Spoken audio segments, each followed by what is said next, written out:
शिवरायाबद्दल जे विचार मांडले आपल्याला जबरदस्त 4 शब्दामध्ये आपलं भाषण केलं आणि या जयंतीच्या निमित्तानं शिवराय समजून घेतले. मी नेहमी म्हणत असतो शिवराय कसे आहेत. शिवरायांना बघण्यासाठी आपल्याला शिवरायांचं थोडं तरी चरित्र आपल्याला डोक्यावर पाहावं, तेव्हा आपल्याला कळतं की छत्रपती शिवाजी महाराजांवर बालपणीच्या काळामध्ये जिजाऊने रामायण महाभारताचे संस्कार केले आणि त्यांच्या मनावर असं बिंबवलं की कौरवांचा मार्ग हा अन्यायाचा मार्ग होता आणि ह्या अन्यायाच्या मार्गामध्ये श्रीकृष्णाने पांडवाला उभं केलं. मग शिवराय जिजाऊंना प्रश्न विचारायचे. महाभारताचा काळ हा 5000 वर्षापूर्वीचा कालखंड आहे.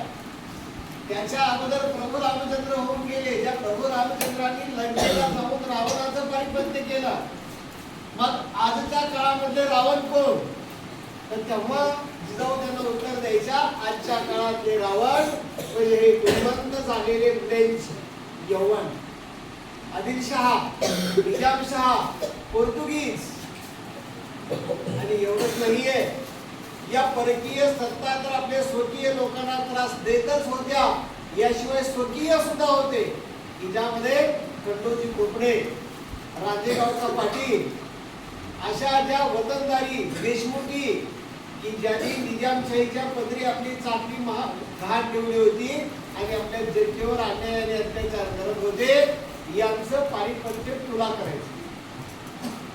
म्हणजे बालपणीच्या आयुष्यामध्ये वडिलांचं छत्र लाभलं नाही. वडिलांचा काळ तर धावपळीतच, कधी आदिलशहाच्या दरबारी तर कधी निजामशहाच्या दरबारी त्यांना चाकरी करावी लागायची.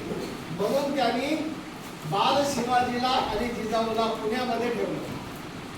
आज आपण पुण्याच्या त्या भागामध्ये जर गेलो तिथे शनिवार वाडा आहे, तर त्या शनिवार वाड्याच्या बाजूला लाल महाल आहे, तिथे शिवरायांचा राजवाडा होता, छोटं घर होतं. या घरून शिवरायांनी राज्यकारभार चालू केला. काय होती पुण्याची परिस्थिती?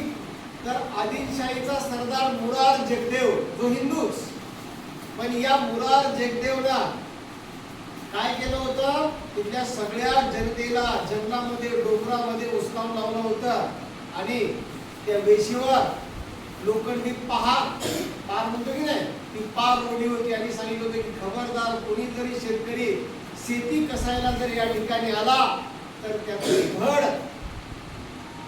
मुंडकं जे आहे ती शिरावेक्षण केलं नाही.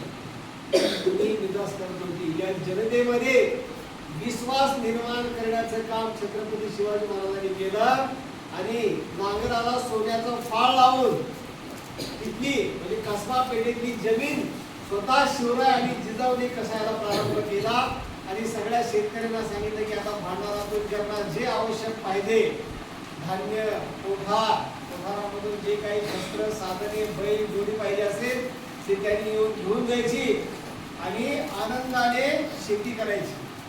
तुमच्यावर आता कुणीही अन्याय आणि अत्याचार करणार नाही आणि जर कुणी अन्याय अत्याचार केला तर त्याचा आम्ही नायनाट करू.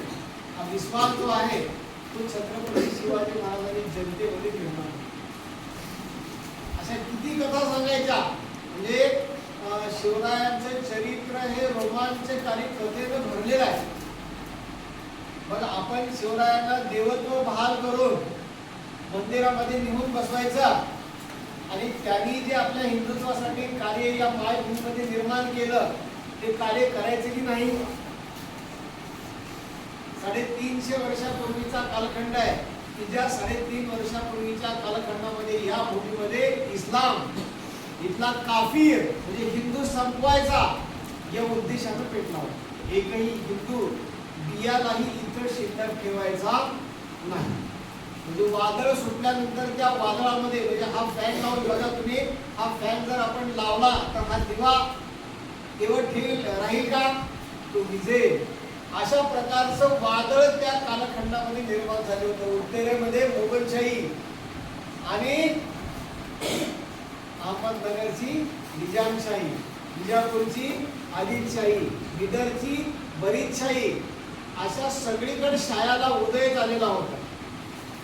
आणि या सगळ्या शाया एकत्र येऊन कर्नाटकमध्ये हंपी या ठिकाणी विजयनगरला जे यादवांचं साम्राज्य निर्माण झालं होतं, हे शेवटचं हिंदू राज्य सगळ्या मुसलमानी सत्यांनी समाप्त केलं, संपवून टाकलं. म्हणजे त्यानंतर जवळजवळ 350 वर्ष आपल्या भारतमध्ये एकाही राजाने हिंदू राज्य निर्माण करण्याचा प्रयत्न केला. म्हणजे या हिंदू मनामध्ये एक आशेची फुंकार जर कोण फुंकली असेल तर ते कोणी शिवाजी महाराज.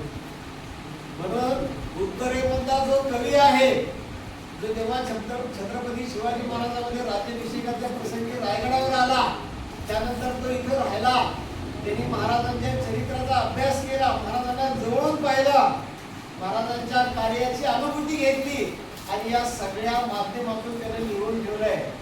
काशीजी की कला जाती मथुरा में बशी होती, अगर शिवजी न होते तो सुन्नत सबकी होती. सुन्नत म्हणजे काय आपल्याला माहिती आहे ना, या सुन्नत पासून छत्रपती शिवाजी महाराजांनी आपल्याला वाचवलं. तो वारसा आपल्याकडे काय आहे शिवाजी महाराजांच्या चरित्रामध्ये, जे आज आपण इंजिनिअरिंग मध्ये शिकतो. म्हणून आता भाषणामध्ये सांगितलं की छत्रपती शिवाजी महाराज हे उत्कृष्ट अभियंते होते. आपल्याला 3 ते 4 वर्षाचं इंजिनिअरिंग करून अभियंता ही पदवी मिळवावी लागते. जिथे छत्रपती शिवाजी महाराजांनी ही पदवी कार्यातून निर्माण केली. आणि छत्रपती शिवरायांच्या चरित्रामध्ये एकाही कृतीची कॉपी नाहीये, एकही कृती त्यांनी डबल नाही केली. आता एक उदाहरण देऊ की वयाच्या 14व्या वर्षी सगळे मावळे तिथे सगळे सवंगडी एकत्र घेऊन खेडशिवापूर नावाचं गाव, म्हणजे लाल महालापासून साधारणपणे, म्हणजे आता पुण्यापासून साधारणपणे 10 ते 12 किलोमीटरच्या अंतरावर खेडशिवापूर आहे, जे आता पुण्यामध्येच सहभागी झालेला आहे. या पुण्यामध्ये छत्रपती शिवाजी महाराजांनी एक वाडा बांधला आणि या वाड्यामध्ये एक लोहार शाळा भरवली आणि त्याच्या पंचप्रसूतीच्या सगळ्या लोहारांना एकच काम दिलं, दररोज किमान 5 तलवारी बनवायच्या. त्या लोहारांना प्रश्न पडला कसे, 14 वर्षाचं पोरग आला, पण 14व्या वर्षी कोणत्या वर्गात असतो, त्या 14 वर्षाचं पोरग तिथल्या सगळ्या लोहारांना काय म्हणते, दररोज 5 तलवारी बनवायच्या. पण त्यातले जे लोहार होते, त्या गावातले लोहार त्या 5 शिवाजीकडे आले ते म्हणे, राजे तुम्ही जे सांगताय ते आज्ञाप्रमाण आहे, परंतु आम्ही या तलवारी निर्माण करू शकत नाहीये, कारण आमच्यावर एवढी दहशत आहे इस्लामाची. तर आम्ही तलवारी केल्या, तयार केल्या तर आमच्या तलवारी जप्त केल्या जातीलच जातील, याशिवाय गर्दन मारली. शिवरायाने दुसरा पर्याय काढला. बघा त्यांच्याकडे डोकं किती होतं, म्हणजे थोडा लहान वयामध्ये होतं. मग असं आहे का, तर तुम्ही तुमच्या आयुष्याला किती वेळ देऊ शकता, ते म्हणजे आम्ही 2-3 तास देऊ. मग तुम्ही या 2-3 तासामध्ये यायचं आणि या खेड शिवापूरच्या वाड्यामध्ये तुमचा तो भाता इथंच पेटवायचा आणि इथं तलवारी तयार झालं. भाते, बिछवे, परचे, तलवारी कुठे बनवू लागल्या, खेड शिवापूरच्या वाड्यामध्ये. आजही ऐतिहासिक वाडा, तुम्ही जर तिथे गेलात तर तुम्हाला भव्य दिव्य वाडा आता पुणे महानगरपालिकेने ते संरक्षक म्हणून जाहीर केला आहे आणि तिथे संग्रहालय निर्माण केले. शिवरायांच्या बालकथा, बालकथेतले प्रसंग या खेड शिवापूरच्या वाड्यामध्ये तुम्हाला पाहायला मिळतील. तिथे शिवरायांनी पहिली हत्यार शाळा उघडली. 200-300 हत्यार तयार होते. आणि हे लुटुपुटीचा खेळ, किल्ल्याचा खेळ, मारामारीचा खेळ, हे घोडा हे त्याच्यावरचा सवार. घोडा कोण, तर तो मावळाच, त्याच्यावर बसताना बी कोण, मावळाच. कारण घोडे जिवंत घोडे नव्हते ना, एकच फक्त काल शिवाजीला दिलेला घोडा, बाकी कुठले घोडे. अशा प्रकारचा खेळ खेळत खेळत खेळत खेळत एके दिवशी संध्याकाळी बाल शिवाजीनं सगळ्यांना, आज वेल्हे आहे का, वेल्हे नावाचा तालुका आहे पुण्यामध्ये, त्या वेल्हेच्या पायथ्याला तोरणा नावाचा किल्ला आहे. या तोरण्याच्या पायथ्याला सगळ्या सवंगड्याला सांगितले यायचे 7 वाजता. बघा वय वर्ष 14, त्या 14 वर्षातल्या बालकाची कल्पनाशक्ती काय काम करते. येताना आपल्या पाठीवर गाठड्यामध्ये आपल्या घरी जेवढी असेल तेवढी भाकरी मागून घेऊन यायची. आईनं विचारलं, बाबाने जर विचारलं तर आमचं डबा भोजन आहे, चंदन सहल आहे म्हणून सांगायचं. वन भोजन करायला डबा घेऊन ते वन भोजन आहे म्हणून सांगायचं. आणि बरोबर सूर्य मावळला की घरून निघायचं आणि तिथं पोहोचायचं. किती अंतर आहे? पुण्यापासून वेल्हेचं अंतर साधारणपणे 14 किलोमीटर. किती वर्षाची मुलं आहे? कल्पना करा, मी तुमच्या वयातल्या मुलांची कथा तुम्हाला सांगतोय. आणि काय करायचंय का माहित आहे का? काय माहिती? खेळायला पण सांगितले आहे ना. काय सांगितले? दररोज आपण मारामारीचा, लुटुपुटीचा, किल्ले किल्ले खेळतो. आता कुठे खेळायचं? खऱ्या किल्ल्यावर खेळायचं. बाकी ह्यांना काय माहित नव्हतं की असं एखादा किल्ला, कारण पुणे परिसरामध्ये भरपूर किल्ले आहेत. सगळे मावळे हा हा हा हा म्हणतात, सगळे मावळे म्हणजे सगळे बाल सवंगडी तिथं गोळा. आता त्या बाल सवंगड्याला एक निरोप दिला होता, येताना आपल्यासोबत किमान एक तरी येऊन यायचं. त्या काळी खेळायला खूप परवानगी होती, भरपूर खेळायचे. आणि मग कुणी छोट्याला आणलं, कुणी मोठ्याला आणलं. आपल्या वयापेक्षा 2 ते 3 वर्षांना मोठा दादोजी नरसिंहपंत प्रभू, वय वर्ष 24. तो माणूस, आता माणूसच म्हणायचे, तरुण होता पण त्या पोरांसोबत यसाजी कंकासोबत आले. गुंजवणी नावाचं गाव आहे, त्याच किल्ल्याच्या दुसऱ्या बाजूला पायथ्याशी, राजगडच्या पायथ्याशी, इथून जवळच आहे. असे सगळे म्हणजे बाजी संभाजी कवजी कोंडाळकर, बाजी पासलकर, यसाजी कंक, तानाजी मालुसरे, हे सगळे छोटे छोटे मावळे बाल सवंगडी सगळे गोळा केले आणि सगळ्यांना सांगितलं. आणि याशिवाय त्या वेल्हे गावातल्या सुद्धा काही तरुणांना त्यांनी निरोप दिला होता. 17 दिवस योजना चालली आहे. 17 दिवसाच्या योजनेमध्ये तिथल्या पंचक्रोशीतल्या सगळ्या बाल सवंगड्याला बाल शिवाजीने सहभागी करून घेतलंय. काय कार्यक्रम? 150 पेंड्या, गवताच्या पेंड्या गोळा केल्या. 150 पेंड्या गवताच्या गोळा केल्या. सगळे सवंगडी गोळा झाले. बघताय पायथा आणि वरी किल्ल्यावर तो इस्लामाचा फडकणारा हिरवा झेंडा. राजे, आपण तर अगोदर खोटा खेळ करत होतो, आता हे खरा खेळ झाला. आता खरा खेळामध्ये त्याच्या पेंड्या होत्या, बांधलेल्या अशा पेंड्या होत्या आणि त्या प्रत्येक पेंड्यामध्ये एक तलवार होती. त्यांनी सांगितलं की दर 5 मिनिटाला एक मावळा आता गळावा पाहिजे. सूर्यास्त व्हायचा होता अगोदर. मुघलांच्या काळात नियम नव्हता, पण शिवरायांच्या काळात शिवाजी महाराजांनी नियम केला. काय नियम केला?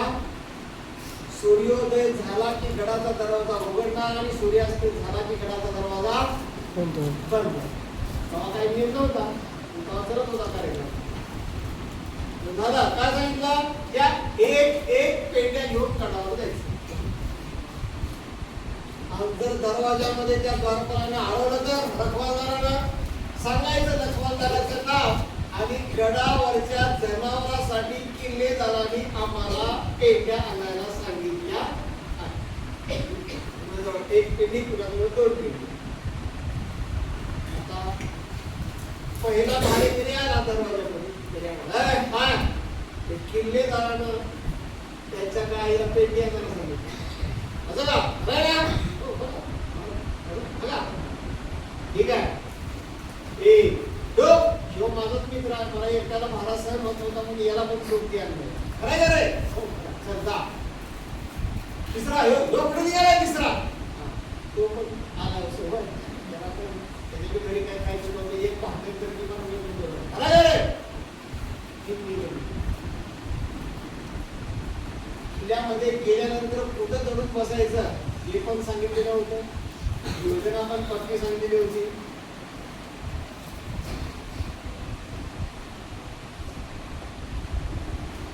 गोदाजी जगताप, नंबर 5, वयवर्ष 17 शिवाजीपेक्षा मोठा. नंबर 5 चौथावाला पुढे आला, पाचवाला थांबला. अरे म्हणजे मला काय कळतच गेले म्हणे. 1 2 3 गेले, चौथा बी गेला, पाचवा बी. अरे किल्लेदाराची काय 5 दिवसापासून उपाशी आहे का? एवढं गवत खाली गेले. हा पेंडी खाली ठेव.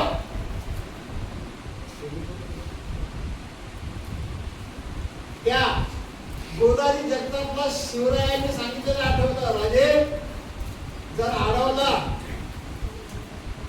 आणि रखवालदाराने पेंडीत खोल म्हटला आणि रखवालदाराला जर तलवार दिसली तर काय? तर हल्ला मुंडक वरी करत कमरेची तलवार काढेपर्यंत शिर धडा वेगळं करायचं. आतापर्यंत आपण लुटुपुटीचा खेळ खेळत होतो, त्यात लाकडाच्या खोट्या खोट्या तलवारी होत्या. आता पेंडी मधली खरी तलवार आहे आणि तिला धार लावले, नुसती ताकद लावून पाह आठवले. बघतो का खोल पेंडी वाटला पेंडी खोलायला लागला. तो जो रखवालदार होता तो काळजीपूर्वक बघत होता, कारण त्याला संशय आला होता. कारण एकाच दिवशी एवढे लोक पेंडी घेऊन गडावर कसे काय? तो आला, जोड बघतोय, दुसरा त्याच्या पाठीमागे आहे.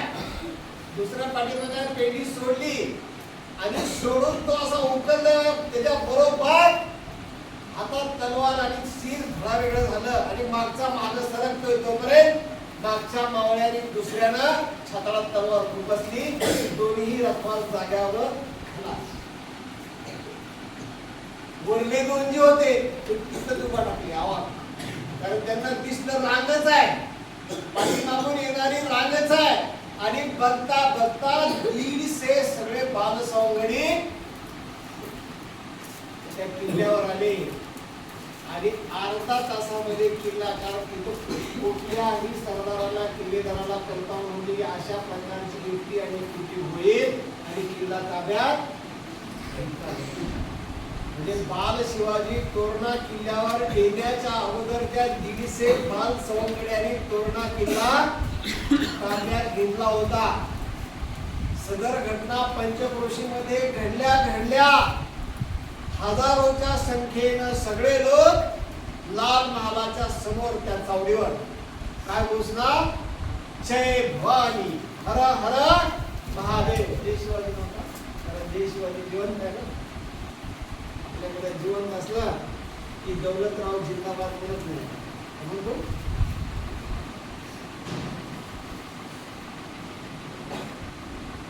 सगळ्यांना बोलवलं. दादोजी कोरदेव कारभारी होते. दादोजी नरसिंहपंत प्रभू सगळ्यात मोठा सिनियर माणूस. जेवढे प्रमुख होते तेवढ्या सगळ्यांना कचेरीत घेतलं दादोजी कोरदेवांनी. काय केले तुम्ही माहिती? आदिलशाही विरुद्ध बंड पुकारलाय आणि ह्या आता आदिलशाहीला पाठीवर घेऊन लढा देण्याची ताकद आपल्यात आहे का? तुम्ही हे खेळ खेळत कार्यक्रम केलाय आणि आपला भगवा ध्वज कुठं फडकावला? तोरणा किल्ल्यावर. आता करायचं कसं? त्यावेळेस ते जिजाऊ सगळं ऐकताय. फक्त बाल मनामध्ये जर एवढा विश्वास निर्माण होत असेल तर आता सुरुवात केलीच आहे. श्री गणेशा केलाच आहे. तर मागे कशाला करायचं? बघूया काय होतंय ते. आणि म्हणता म्हणता सगळ्या मावळ प्रांतामध्ये हलकी लावून गावोगाव दवंडी पिटवली गेली. आणि ज्या ज्या तरुणांना शिवाजी महाराजांच्या लष्करामध्ये सैनिक म्हणून भरती व्हायचं आहे त्यांनी या दिवशी या वेळी या ठिकाणी हाजीर व्हायचं. हो, विश्वास निर्माण झाला. आणि त्यासोबत सांगितलं होतं आपल्या घरी जे हत्यार असेल ते हत्यार घेऊन लाल महालासमोर हाजीर व्हायचं. बघता बघता बघता 1100 तरुण छत्रपती शिवरायांच्या लष्करामध्ये भरती झालेले 1100. अशा पद्धतीनं कितीतरी शिवरायांच्या जीवनाच्या बातम्या. शिवरायांचं चरित्र समजून घेत असताना शिवरायांच्या जयंती दिवशी शिवरायांचे 18वे रूप, शिवरायांचा 18वा प्रताप, शिवरायांचा 18वा साक्षेप या भूमंडळाचे काही धर्मदक्षिण ऐसा नाही महाराष्ट्र धर्म राहिला काही महाराष्ट्र धर्म हिंदू धर्म आणि तो आपल्याला केवळ ठेवायचा ना. तो जो वारसा आहे तो शिवाजी महाराजांनी आपल्याकडे दिलेला आहे. तो वारसा आपण जतन केला पाहिजे. एवढंच या प्रसंगी व्यक्त करून आपण या ठिकाणी थांबूया. छत्रपती शिवाजी महाराज की जय. जय श्री